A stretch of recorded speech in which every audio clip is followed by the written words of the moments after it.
Welcome. I'm Bob Matheny, Mayor of Zebulon, and gee whiz, guess what? This is the Zebulon Mayor Show. We've got some guests joining me today, and we'll get to them in just a minute. But first, I wanted to update you on a couple of things. We're working on a Greenway project here in Zebulon, a Greenway Planning project, which we invite you to participate in. And you'll find surveys around town, and we'd appreciate you filling one out and dropping it in the box because we need citizen input. Part of that the Greenway study is actually paid for by a Rex Endowment grant, which also includes funding for the farmers market. So the farmers market is coming along. We have, I think, 12 vendors signed up, more calling daily. Looks like it's going to be a really good deal. It'll be held at the community center, and the kickoff will be May 2nd. We also have something that I'm really excited about, and that's a Citizens Academy coming up. And that will be like a 7-week program, hour and a half a week that you commit to. And we'll go through each department, police department being one of them, administration, planning. So each week you'll learn of a different faction of the town government and how it functions. A lot more insight into what is involved in providing governmental services. If you're interested in that, you can get in touch with us at Town Hall. Lisa Markland, town clerk, can tell you how to get signed up, but you can call any of us. We'll steer you in the right direction. More than likely, we're going to steer you to her. But nonetheless, I think it would be very informative, and if you're interested at all, please give us a call. Thought I'd give you a very quick update on the manager search. We have advertising out now through various governmental publications as well as the newspapers. Seeking applications for managers. They are starting to come in. We're looking to probably finish up the first screening of applicants by mid-February. We've asked everybody to at least submit by then if they're interested.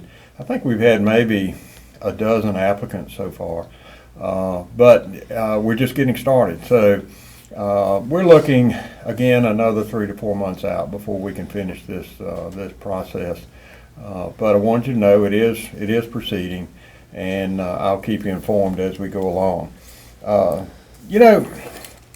got thinking about all of the media hype, well, I don't hate to call it hype, but all the media coverage of race relations across the United States, shootings, police brutality, this sort of thing. And so I began wondering about updating you as to what we do in Zebulon to stay ahead of that curve. And so that's the point of this show today, is to give you a little more insight into the workings of our police department. Joining me today is our chief, Tim Hayworth.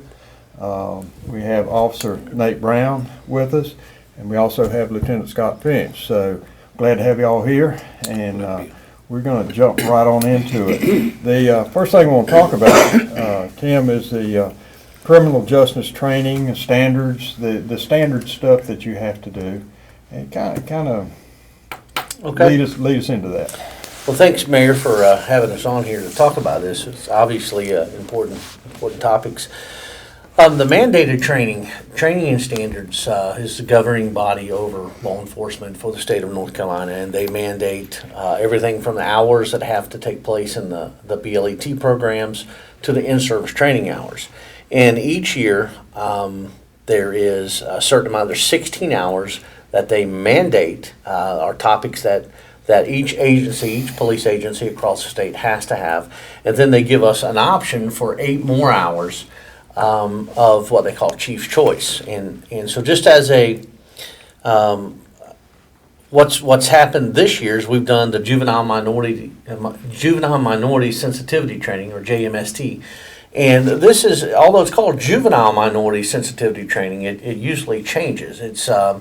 It's everything from dealing with juvenile minorities to dealing with race relations in adult situations. That even covers things as far as sexual orientation, all different sorts of things that officers need to be trained with to be when they are going to deal with somebody who maybe they haven't dealt with before, or maybe it's a situation they're not as familiar with. So what we're trying to do, the state is trying to train officers to have a wide base of knowledge on how to deal with people of many, many different diverse situations. Of course, a legal update every year is mandated, where we cover all either the statutory updates and also case law updates, things that are coming down from higher courts, and kind of directing officers and issues like search and seizure, laws of arrest, traffic stop laws, those sorts of things. And then we do career survival, and obviously officers are in a very dangerous job. So every year it seems like the numbers have increased with felony assaults on officers. So we talk about career survival and how officers can protect themselves, and how they can have both the physical ability in a situation, also the emotional ability to survive a threatening encounter. Domestic violence is one of the issues. Obviously, domestic violence is still a hot button topic across the United States, and not just in police work. I mean, here lately it's been in national sports news and all of those things. But we train officers very specifically how to deal with domestic violence situations, and then officer safety kind of ties in with career survival. The Chief's Choice topics. Each year, the police chief gets to choose a certain amount of hours, of mandatory hours, that has to be done by his or her agency. And this past year, we've dealt with mental illness. Obviously, mental illness is also on the forefront of a lot of the news lately. And I actually believe that when you deal with mental illness, that this blossoms into many other problems. Some of the problems that may turn out to be a race relations issue, or maybe some other sort of politically driven issue started as a person with mental illness. And because an officer or a person didn't know how to handle that from the start, it kind of blossoms into things that maybe should have never happened if the officer would have dealt with it right in the first place. Right. So we spent a lot of time dealing with subjects with mental illness, also emotional intelligence. Officers just have to understand the situation. And officers go into a situation, and often they have seconds in order to make an evaluation of who they're dealing with. Is this person violent? Is this person dangerous? Are they a danger to me? Are they a danger to other people in this room? Are they a danger to themselves? And so we're trying to train officers to be aware and to be alert and look for issues that they can very quickly diagnose a situation. We've dealt with a lot of training on public image. We want our officers to be professionals. We want them to act like professionals and look like professionals. And it seems like when you're dealing with a professional in any aspect, in any job, if you're somewhere and you're dealing with a person who handles himself as a professional, your experience is a better experience. So we've worked with our officers in that. And then also to recognize specific signs dealing with, kind of like I've mentioned before, with dangerous people, mentally ill people, and those sorts of things. Let me ask you a question then. The chief's topics, you pick those, is that correct? Yes. And they have to do 8 hours. Right. It's still part of the mandatory hours, the 24 hours that are mandated, but 16, they tell you, you have to do these topics. Okay.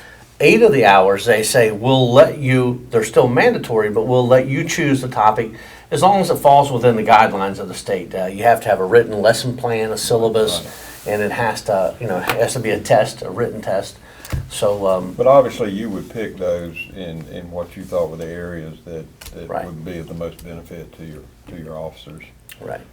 I didn't know, and the reason I asked that question, I didn't know if it was elective for them to pick the topic or if you picked No, it. it's once the chief picks it for the it becomes that agency's. I got you. And generally, there's the Justice Academy will put out a handful of topics that they recommend, and sometimes we go with that. We go with a topic they recommend. Other times, we sit down as members of the police department. We say, where is this year's training focused, and what do we really need to look at? And then we'll pull some things out of the hat and say we really need to focus here.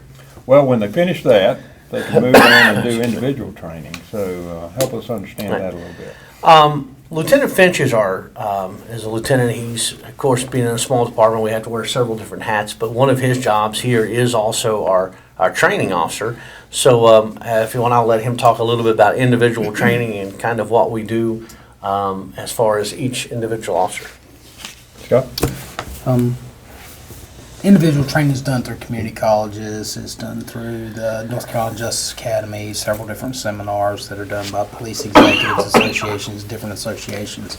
So what they do is they pick a class or a series of classes that would fit their kind of, and I'll kind of merge all this together. They're meeting a pathway of where they want to see their self go through law enforcement. Obviously, we have some that are mandated classes that each of the officers need to take so that they can perform their essential job functions. But other classes that just basically help hone their skills in, and it may be anything from a leadership class to a officer survival class to an investigations class or supervision, any topic such as that. On average, we have a total department-wide over 1,000 hours training in service versus the mandated each year. Is well, that mandated is the key word. So this is the elective part. Right. It's above and beyond, Yeah, and yeah. it's what officers choose to excel in to kind of narrow their level of expertise in certain topics. And for clarification, that could be through community college system or It's through the community college system. It could be through a regular college. It could be through associations or Right. other police departments, police agencies. Right. Okay. All right. Well, that's good. While we're there, let's talk about some of the shift gears and talk about lethal options and what the police have available to them to make shooting the last choice. I would assume that would be the case. Absolutely. We have several options that are available to the officers that we train in, and it's a part of our use of force continuum. Obviously, your physical presence being there to start with is your first option because they see you there and you're asking for them to comply because you are there. As far as the force portion, you have OC, which is more or less pepper gas that the officers carry that you can spray. Of course, we have decontamination procedures where you have to have your eyes flushed and this and that so that everyone's treated the same. We have impact weapons that we're taught to use, which would be a higher level of force, such as an ASP baton, which is an expandable baton, or flashlights, or some of us even still have the old coup batons, which are keychains. Then you have tasers, which falls on the same level as an OC spray. But tasers have dramatically decreased our assaultive behaviors by offenders that we deal with. Then, in serious situations, and I'd say serious where you had crowds, we have CN and CS gas, which is, riot control. We have beanbag rounds that we shoot from a shotgun, which is not a lethal action. Then we have pepper ball rounds that is basically comes out of a shotgun round, and it's OC gas inside of balls, so they come out in pellets, and it's OC once it hits you. So those are some of the options we have, and we've even talked a little bit about SCAT, but every officer is, and SCAT is subject control and arrest techniques. Every officer coming out of the academy is taught that, but it's one of these things that if you don't continually practice, then you don't have the same technique as you had once you were in the academy. Well, the idea again is that all of this is available to you to make lethal action the last choice. And Absolutely. That's what you want it to be. Mm-hmm. It's what everybody wants it to be. But that's quite an array of tools you have available to you. Mayor, too, I want to mention that years ago they used to talk about use of force as, a step, and it was almost like a ladder. Right. And that's kind of changed to where it's the continuum is looked at as a circle, because there are times that an officer has to go from mere presence to deadly force. Now, that times are rare, and we hope that doesn't happen. But so what we have to do at the same time you train officers, you have all these options. That officer has to make that instantaneous decision on where do I go from here. And what officers are trained is actually to kind of, you've got to one up the suspect. If the suspect is doing soft hands, the officer is going to have to use hard hands, because the officer has to detain this person and get this person into custody pretty quick. So, but we do a lot of training with that, and we try to train in reality sorts of situation. We've done role plays, and we've done a lot of that where officers actually get hands-on with the various sorts of equipment. But I think it's real important that that we do recognize that there's a lot of other options out there, and an officer certainly does not want to use deadly force on anybody. And it's anytime an officer does, it's usually devastating for that officer and their family as well. So lots of other options, but we still don't want to, scare the officer so bad about, the possibility of having to use deadly force that the officer ends up putting themselves in danger. Right. Well, that as it escalates, obviously it gets more serious. You told me an interesting statistic that really surprised me, and it's called the 21-foot rule. Right. Can you The explain that? 21-foot rule, Mayor, is something that's it's kind of an astonishing statistic, but I've heard this for years, and we've actually done it in training. We've decided we're going to test it. And a while back, I was even watching one of the TV shows, Mythbusters or something like that, and they actually did this same exercise on Mythbusters. The fact is, and now an officer carrying a weapon, an officer's weapon is generally in a secure holster. Right. So that means there's 1, 2, or 3 steps the officer has to go through to draw that weapon. It's a snap, it's a rock of the holster, some certain things like that have to happen so the officer's weapon just doesn't fall out, or that in a tussle somebody doesn't grab the weapon and just yank the weapon out. So there's some things that an officer has to do to get that weapon out. But if a suspect is within 21 feet of an officer and the suspect has a knife in their hand, the suspect can close the distance of 21 feet and stab the officer before the officer can unholster the weapon and shoot the suspect. And it's absolutely true. We've done it here. We've tried it. Like I say, they did it on Mythbusters. So that's a reason sometimes when an officer pulls their weapon and has their weapon in a low ready position, and somebody from the outside can look and say, well, the guy was way over there. He was 20 feet away, and why did you have to draw your weapon?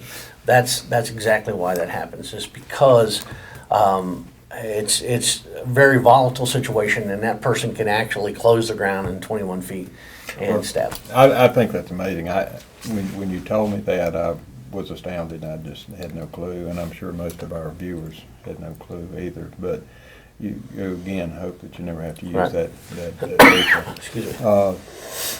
Nate, let's talk a little bit about crisis intervention and what you do in that area.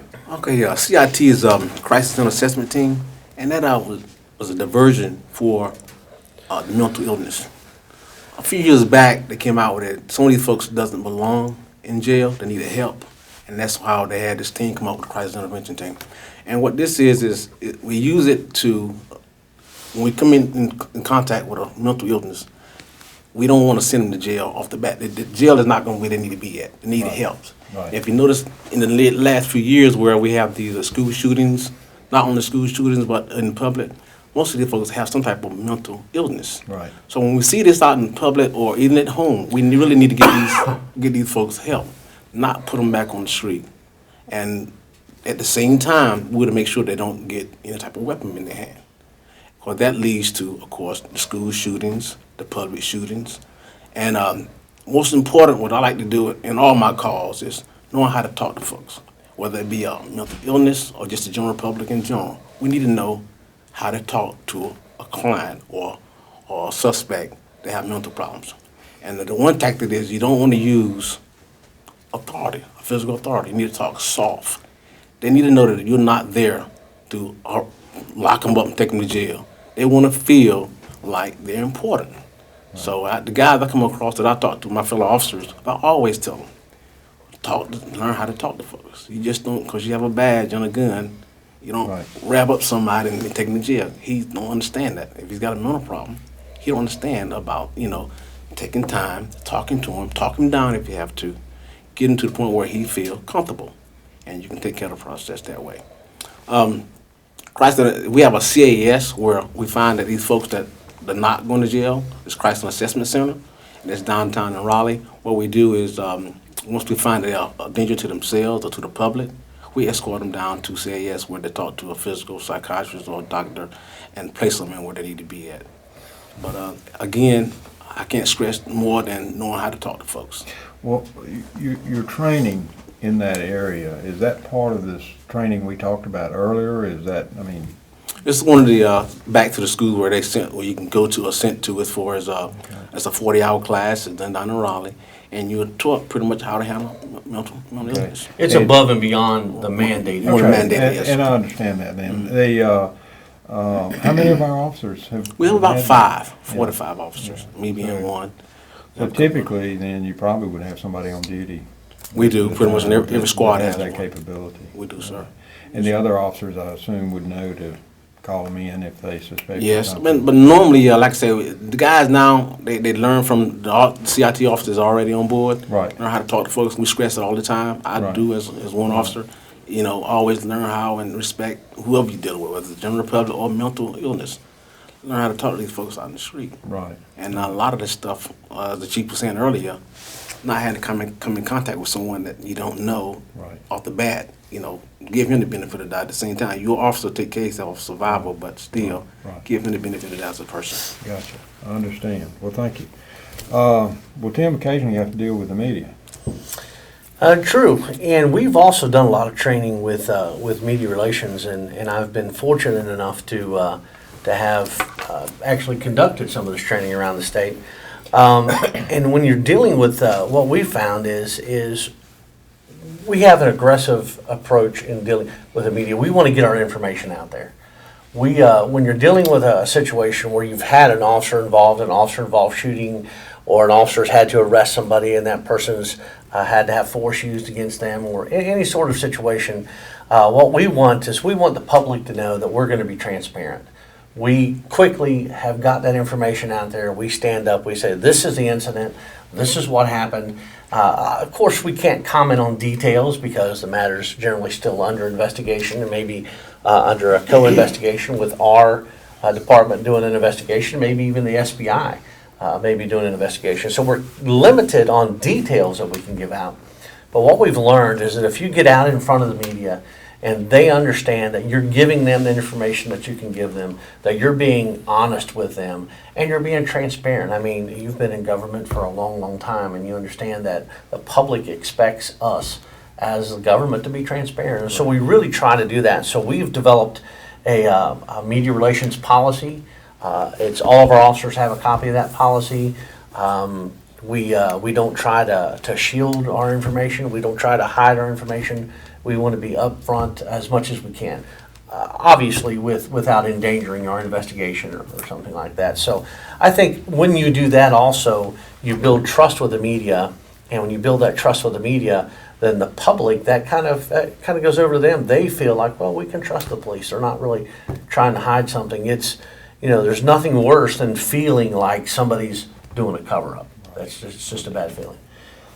Well, part of that, I would assume, is the documentation that you have in certain instances, which leads us to cameras and this sort of thing. So let's talk about what we have, and then body cameras, seem to be the pet topic of the media today, and I think that actually runs a little deeper than they would indicate. So let me just throw the whole ball in your court and let you talk about it. We have for several years now. When I first came to Zebulon 14 years ago, we had a in-car camera. We got a grant early on that we bought 2 in-car cameras, and so we've moved from that to today. All of our patrol cars have an in-car video camera. Every single car on patrol. We even have one in our detective division. So we have, most of the time, an officer, if he makes or she makes a traffic stop, they're going to have it on video. And we have a policy that requires the video to be used on all traffic stops. Obviously, it's somewhat limited by the view of the camera on the dash of the car. Now, the audio is carried by the officer on their belt. So sometimes the officer may be out of view of the camera, but still within range of the audio. And we've done that for some time, and we really like that, and it's very beneficial to us in cases where for evidence, It also has been helpful to us in internal investigations where an officer has been accused of something. And most of the time we can go back in the video and we can find out, well, the story is not quite like what we're hearing. But of course, we would also be able to identify if an officer was doing something wrong. The thing lately has been going to body cameras. And we have 2 body cameras. And the body cameras that we have here are not the type that an officer, designed for an officer to put on and wear all day. The ones that we have are small body cameras that are designed to use when our in-car camera is down. If an officer's in-car video camera goes down, that officer can wear the body camera, and it just kind of supplements the in-car camera. We are looking at body cameras, and I know agencies across the country are looking at body cameras, but it's a lot more than what the public or the media or somebody can say, hey, you need body cameras. First off, body cameras are very expensive. And then you have, a whole big file of information begins to come out because all the data, the storage of the data, where are you going to store the data? If you have officers wearing body cameras, they're 12 hours a day on shift, they have a lot of data to store. So that becomes a problem. Secondly, the issues are coming up about right to privacy. If an officer is wearing a body camera and he goes in on a call and the call happens to be a sexual assault victim, or the call happens to be a juvenile suspect, which we're not allowed by law to release information on a juvenile suspect. Well, all of that data is recorded, and now we have to go in, if we have to release a video to a public record request, to maybe the media, to an attorney, to a special interest group that wants to subpoena that information, we have to be able to go in and redact information that's not public record. So right now, nobody's really figured out how to do that. There are some agencies that are talking about LA, is talking about outfitting 1,500 officers, but they still haven't answered the questions on what are we going to do with this. So what we are following the body camera wagon and trying to look and see what other agencies are going to do and try to see how these questions are going to be answered. But there's definitely going to have to be probably some legislation that says what's public record, what's not. That may have to be changed. How the information is stored, for how long is this information stored. So while we love the in-car video cameras, we're not totally sold on how we can effectively use body cameras yet. But we're certainly open to that idea, and I think it's coming. It's coming down the pike, but we're not really there yet where we can all of a sudden give every officer a body camera and have it to be a viable option. Well, there's more to it than meets the eye. Well, Scott, we planned to go to the shooting range today, and the weather's not good, but we're still going to get there. So let's talk a little bit about firearms training and qualification. That seems to be one of your areas of expertise. Right. Well, the state mandates, that's part of the mandated training, that you have to have 6 hours of classroom per year in firearms, which discusses your policy, general statutes with the use of force continuum, deadly force, less than lethal options. So we have this classroom portion. Then we have to go to the firing range, and we have a minimum requirement by the state to qualify on with your handgun and with any rifle you use or any shotgun that we have. It's a 50-round course that we use, and we've chose this courses, which is the same as the BLET course, is what's required by all police officers in North Carolina. It's a day and night qualification. Now, the state mandates that you only qualify at a 70% of your rounds. The Zebulon Police Department requires that you shoot at 80% or better. And over the last 4 years, to my knowledge, all of us have done at 90% or better. So our department is 20% above what the state standard is, as it is now as far as qualification. We have like I say, it's the day and night handgun qualification, shotgun qualification, and these are various yards, various movements, and also what we have is a patrol rifle qualification. So you have a qualification for each one of them. Does every officer have all of that, or do you have areas of expertise? Every officer has a handgun. Right. Right. Every officer has some type of long gun, be it a shotgun or if it's a patrol rifle. Right. Okay. I guess what I'm saying is we don't have a SWAT team. We do have a part-time Okay. tactical team, yes. Okay. Well, That's very good. I didn't know that. Well, that's the response to school shootings and high-risk warrants. And What Is we that- do, Mayor, we don't, it's not a full-time unit, but what we've done Okay. is we've taken about 7 guys and we've given them extra training. We've sent them and they're designed to, if we had a situation, an active shooter, obviously we're not gonna have the manpower to maintain that for 20 hours, but it's designed that we can go out and we can secure a scene. These officers are trained as far as hostage situations, building situations, active shooter, vehicle active shooter situations, or high-risk vehicle takedowns. And we train these officers to do that because by the time we call Raleigh or Wake County Sheriff's Office to come out here with a SWAT team, it's going to be 2 hours by the time they muster and get together and get out of here. So we did develop this team. Obviously, it's not like big cities that have full-time SWAT teams, and but we do have we have the ability to handle a situation here for a short amount of time until we get which help. has even a higher standard, both physical and firearms qualification. Scott, I think our shoot, don't shoot, or Hogan's Alley types of training, combat courses may be a good thing that you might want to explain to the mayor. Each of our officers, when we go to the firing range during the year, we do a combat style course, which kind of evaluates your readiness on patrol if something were to happen. Starts out with some type of physical activity. It may be from you're going to run some, it may be jumping jacks, it's going to be push-ups, it may be sit-ups to get your heart rate elevated.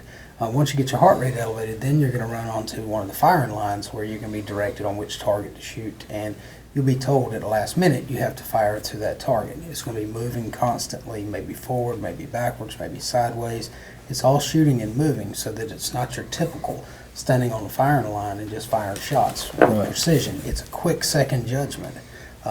Generally, when I run it, I'll hold the back of the officer and I'll tell him, we'll number the targets to start with. And I'll tell him, 1 or 4 or whatever. And that way the officer has to make that judgment call in that second to fire those shots. It's proved also to increase not only the physical abilities of the officer, but also the marksmanship and the quick second decisions. Judgment as well. Efficiency that you hope you never use. Right. I understand that. Well, we'll see some of that. Absolutely. When we go to the shooting range, which I think our folks will find interesting, to say the least, and I think there's a lot to see. So we'll see what's required in each of these when we go up there. Well, gentlemen, thank you, and we're going to go to the shooting range, so we'll see you at the shooting range. Thank you. Well, welcome back. We've moved, as you can see, and we're out at the Bunn Prison Farm, down behind it at the shooting range. And joining me is Lieutenant Finch, and we're going to talk about some of the weapons training that our police department goes through. And I guess I should say, Scott, that this is the last resort. Absolutely. To use the weapons. I mean, we've talked about all the other trainings and that police go through, but I guess unfortunately that happens. You get down to the point where you have to use deadly force, and you have options that are not deadly that are related to firearms, but they're basically forgetting tasers. But from a firearm standpoint, there's 3 different areas to qualify in. Could you talk about that just a little bit? Yes, sir. We have a handgun qualification that the state mandates that you do 1 time a year. And then you have the shotgun qualification, which the state mandates the percentage. And then we have our patrol rifle qualification that we do separately. Okay. We're not going to do rifles today, but you do have to be proficient with Absolutely. that. So what we're going to do is a little bit of shotgun and some handgun. So again, we're at the shooting range. How often do you have to qualify? State mandates you qualify 1 time a year. We generally come out and have open range for once a quarter, and our specialized teams come out more often than that. Okay. Any other thing that I've overlooked? No, sir. Okay. Well, That's it. let's shoot. I do want to tell everybody that we are all wearing ear protection. Yes. Mine's not real obvious because they're inner ear. Scott has the muffs, but that's just in case you're wondering. Yes, it's right there. So let's shoot. All right. What you do, you're going to challenge, determine what you need to do. Okay? It's all while moving. Change your magazines while moving. Keep rolling. Okay. All right. Ready? Go. What we're doing now is up! Jump good! Jump good!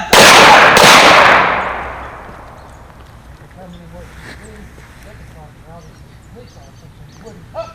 Jump good! Jump good!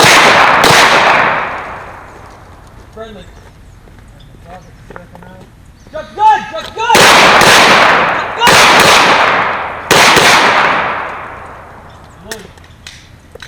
Friendly. Good! Jump good! Jump good! Friendly. That's just typically what we would do in a combat type course. What we'd have to do is now go up and we'll get a shotgun and implement that in with it. What we're doing now is we're going to do something we would typically do in a combat type course where you have two officers shooting at one time. And when I run dry on ammunition, then our second officer is going to take up in time for me to reload or to actually change weapons or whatever we would do. Okay.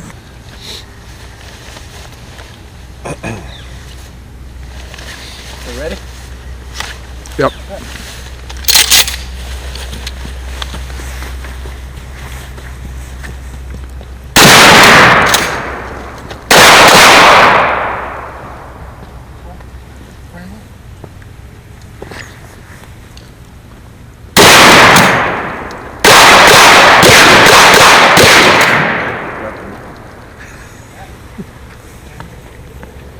Skilled. Yeah, I know.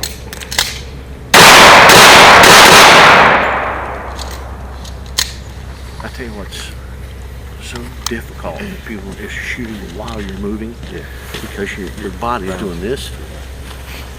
What we're doing in a situation like that is getting your officers used to shooting in close proximity to others. And that way it doesn't freak them out when something were to happen, unfortunately. A couple different things that Lieutenant Finch and Officer Zinzig will show the combat type course where we do the shoot, don't shoot, where the officers will look and you check out the target and you see if the target is a threat. Does that person have a weapon? Is that person have a weapon but showing a badge, a police officer? Is it, we have a lot of different scenarios that we go through on the shoot, don't shoot. But then generally what the state requires is, if you'll notice, there's yardage signs out here, 3 yards, 5 yards, 7, and it goes on out throughout the range. So what officers are required to do by the state is we have distances that are determined by the state, and we fire so many rounds from each distance, and then officers are required to fire from a standing position, from kneeling positions, and from prone positions. And also there's parts of the course of fire that require a magazine change during that particular course of fire. So that's what's required by the state. We go above that when we do the combat courses, and of course we do this both at daytime and we do a nighttime qualification. The state requires 1 daytime, 1 nighttime qualification per year. But we really don't like to think that our officers have not had a chance to fire the weapon, for 11 months and get into a shooting situation, so we offer quarterly opportunities for officers to come out and shoot. Right. Okay, good. Well, that gives us an idea of what we're seeing here. Absolutely. Just kind of demonstrate, this is an option that we have, which is a beanbag round. Beanbag round is a less than lethal option that won't kill the person. Obviously, it would be a little uncomfortable, but it's something that if we had to use a less than lethal option, we have. So what I'm going to do is I'm going to step up and shoot this target, and you'll just see the difference in the beanbag round versus the regular round. Okay.